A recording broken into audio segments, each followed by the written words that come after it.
for Friday Night Flights. Sponsored by Bayport Credit Union, Hercules Fence, Tidewater Community College, and Casey Auto Group. Okay, it is the season finale of Friday Night Flights. It always flies by, right? I'm Craig Loper alongside James Catato. The goal of every team is to be playing football in December. That's when the state playoffs begin, but first, region championships had to be crowned, and we start off in Class 5, Region B. That's right. The top seed was Kings Fork, the Bulldogs, home against the two-time reigning state champs from Maury. Defensive struggle for the most part in this first half. No score. We're in the second quarter. Maury is on offense. Damo Everett takes the snap. Easy handoff to Tayshawn Branch. And then all of a sudden, green grass, the Red Sea parts, 7-0 visitors in Suffolk. Fork back with the ball now after a fourth down stop. Miles Satchel, little stop route to DeAndre Artis Boone. And Boone's in there, 7-6, Maury in front after the missed PAT. The score was 7-6 at half, really slow game.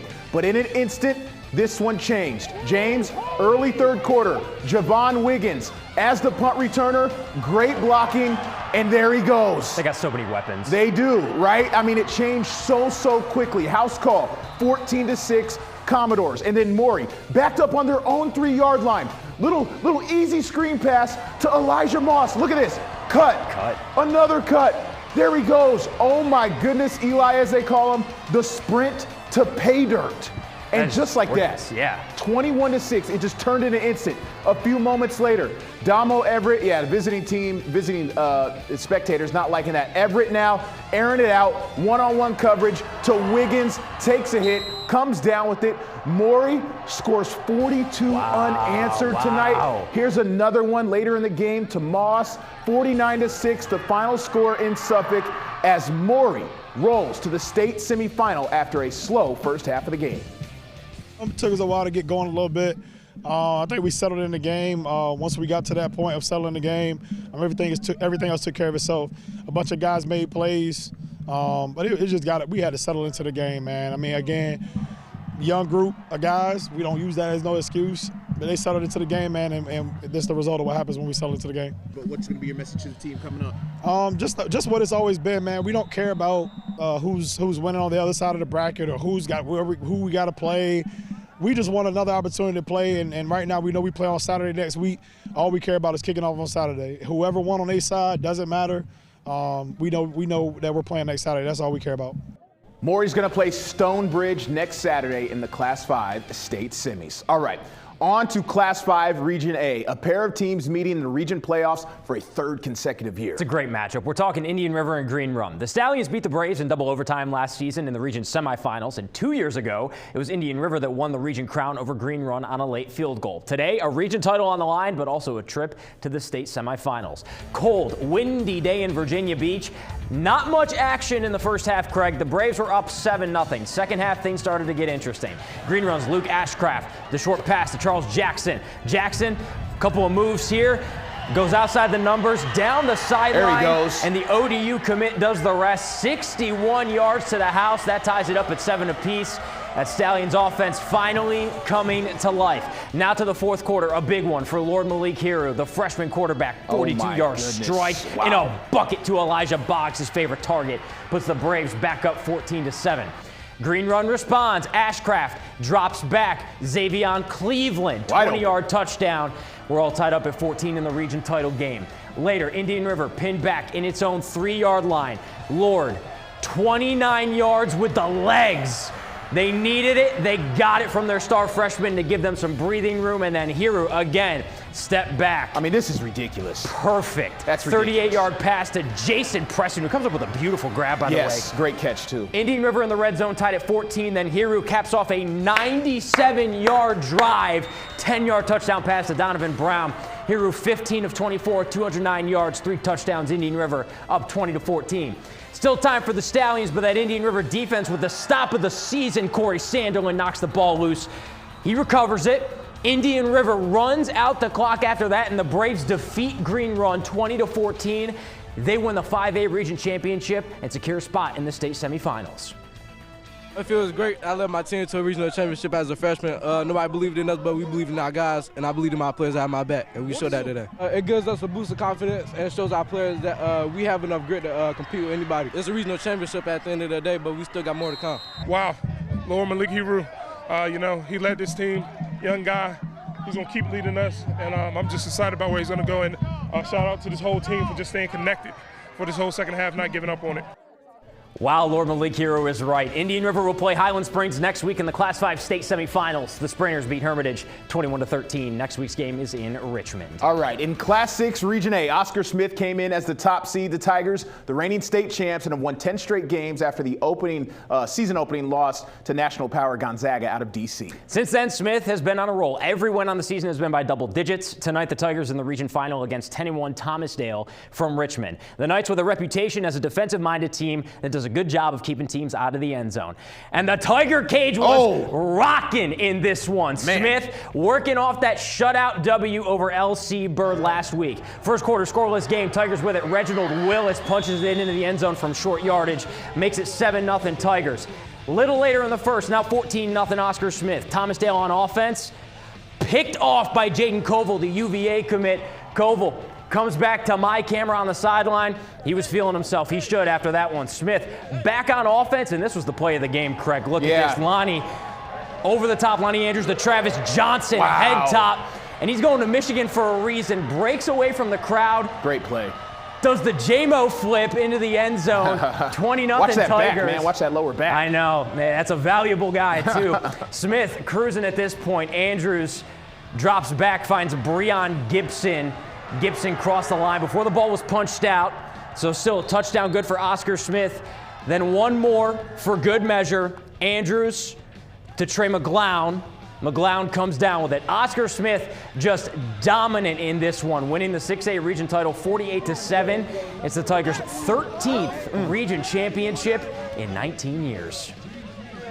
Hey, listen, you got guys out here that have been running around here seeing their brothers do it 4, 5, 6, 7, 8 years ago. You got Lonnie, his dad was out here. These guys coming back. It's a tight-knit group, and it's because they've just been back-to-back working their tail off, and they've earned it. That's why. Yes, we came out here and we executed. We executed what the coaches have preached to us all week. They give us the right game plan each and every week. So as long as we come out here and execute the job, the scoreboard going to show every week. Old group for sure. We're going to get the job done again. They want to get it done again. Oscar Smith back in the Class 6 state semifinals. The Tigers will play the winner of tomorrow's game between 9-3 Westfield and 8-4 James Madison. Still to come on the season finale of Friday Night Flights, more regional final action involving teams from our area, including the 4-time reigning state champions from Phoebus who were trying to keep the Drive for 5 alive. That's next on Friday Night Flights. All right, welcome back to Friday Night Flights. Now turning our attention to some other region finals. We start Class 4, Region A. Lafayette is the top seed. The 11-1 Rams moving up from Class 3 to Class 4 this season. Lafayette's opponent, right, the reigning 4-time defending state champs, Phoebus. Let's go out to Wanner Stadium. Phantoms taking on the Rams. This had the makings of a good one. Start in the second half, excuse me. Rams up 14-10. Phantoms looking to get something going. 3rd and 18. Maricus Banks connecting with Mackay Hill near the goal line. Huge chunk play to set up this. Their workhorse back, especially in the red zone, Tyree Diggs. He takes it in for the end zone. Phoebus up 17-14. Rams looking to respond, and they do just that. You think they run it all the time, right? Well, Baum hogging this offense also throws it down the field to J.L. Love, and they connect. That sets up a field goal from Aiden Gerda, and it's good. Tied up at 17, heading into the 4th. This was a thriller. Lafayette now able to hold the Phantoms offense off, and then they capitalize with this punt return from Nayron Hudson. Look at this, finds a lane and takes off. No one is catching that man all the way to the house. The extra point would be missed, no problem though. Rams up 23-17, just a few minutes left. Hudson on the sideline, obviously celebrating with his team. Phoebus looking to take the lead with a late touchdown in the 4th, but the ball picked off by Logan Oleski. Way to come down with that one, young man. He celebrates with his team on the sideline. That was the game-sealing pick. Lafayette, I guess not out of the woods yet.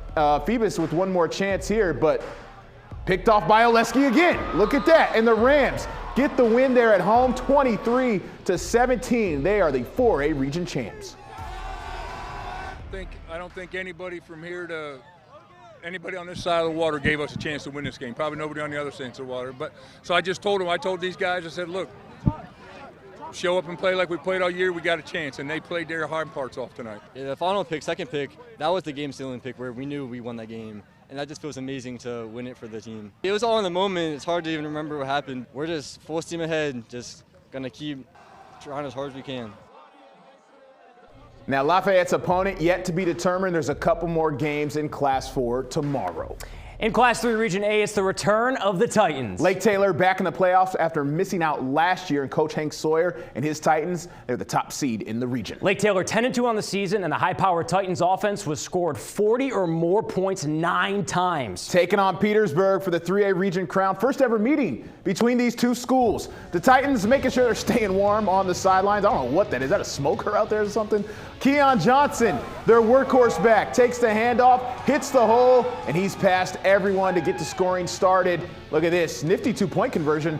I guess that was maybe a bad snap or a play design. Deflection to Kevin Adams leads to Adams finding Dominic Batchelor Clanton, 8-0 Titans. Later first quarter, first play of the drive, Adams with this excellent play that fools everyone, pick him up running down the sideline, and there he goes, all the way in. That's 6 points. Adams giving all the credit to Johnson on the block. Titans up 15-0. Later second quarter, Adams, take a look at this pass on 3rd and long to Madrigal Clark. Wow, great catch from him for the Titan touchdown. 21-14 at intermission. Second half now, Titans offense back to business. Adams run it in for another touchdown. He does that a lot. And then Keon Johnson had 3 scores as the Titans roll there at home. They're moving on to the state semis, 40-26. Give them that region title trophy. It's good. We work hard every day at practice. That's the goal. Just work hard at practice. It's gonna show us. It's gonna show out here in this field. We gotta work hard every practice. No days off. We take one day off. No, that'll affect us in the game, so we can't do that. All right, they're going to play Magna Vista next week in the Class 3 state semis. Class 2 Region A title game. Poquoson traveling to Richmond to take on the top seed Armstrong. Let's go out to it. Poquoson 11-1 on the season. Armstrong a perfect 12-0. Both teams can lock it down on defense. Armstrong with the ball. Quarterback Anthony Handsome finding Jakee Cotman on the outside, but the ball pops out on the tackle, and the Islanders recover in Wildcats territory. Islanders offense on the field now, and it's a handoff to Dom Galakgak. Shakes a defender off his back, breaking through the pile into open space, and he's off to the races in there for a touchdown. Poquoson up 7-0. Then on the next Wildcats drive, in no time at all, Handsome gets the ball out. Zion Williams makes a man miss, makes another man miss, and there's nothing but green grass in front of them, and we got a tied game at 7. Islanders looking to regain the lead. Quarterback Keegan Webb finds Austin Conley forced out of bounds just short, but the Islanders get the score one play later. How about Poquoson going on to win it 19-14? They win the 2A region title and a trip to the state semifinal. We'll be right back. All right, welcome back. We have a little bit of time here to close out the show. Talking about next week's slate of state semifinal games. Class 6, Oscar Smith is going to play the winner of Westfield, James Madison. That game's happening tomorrow. Remember, the Tigers played James Madison in the state championship last year. What a good game that was. Class 5 state semifinals. Indian River will travel to Richmond to play Highland Springs. I'm excited for that one. Maury's going to play Stonebridge, so a chance for an all 7-5-7 state title game between Maury and Indian River. That's a ton of fun. Yeah, wouldn't that be something? We'll definitely have those highlights from Richmond next weekend. Class 4 state semis, Lafayette will play an opponent to be determined. They reseed in Class 4 this year. It's a little new thing. So there are a couple games tomorrow that will decide the Rams' opponent next week. Class 3 state semifinals, Lake Taylor will play Magna Vista. And Class 2 state semifinals, Poquoson is going to host Strasburg at Poquoson Middle. Yeah. I don't know. I'm trying to think. I think a few years ago, Poquoson was in the state semi. I don't know if they hosted, though. I think they were on the road. That student section in a state semifinal game. Oh, my God. It's going to be amazing. They're going to get up for that. Well, that's all we got for Friday Night Flights this year. It's been great. We have some great plays. We start this thing, I think, right after Labor Day, and then we run it through region championship weeks. It's been a great season. It's been a really fun season. A lot of really good plays. We get some top 10 plays of the year tonight. I'm excited to see what we cut up. Yes. Check out Top 10 Plays of the Year. We're going to do that on Sports Wrap next week, probably on Tuesday. Well, that's it. It's been a great year. Thank you so much for watching. We appreciate and hope you guys enjoy the show. I'm Craig Loper. He's James Catata. We'll see you next season.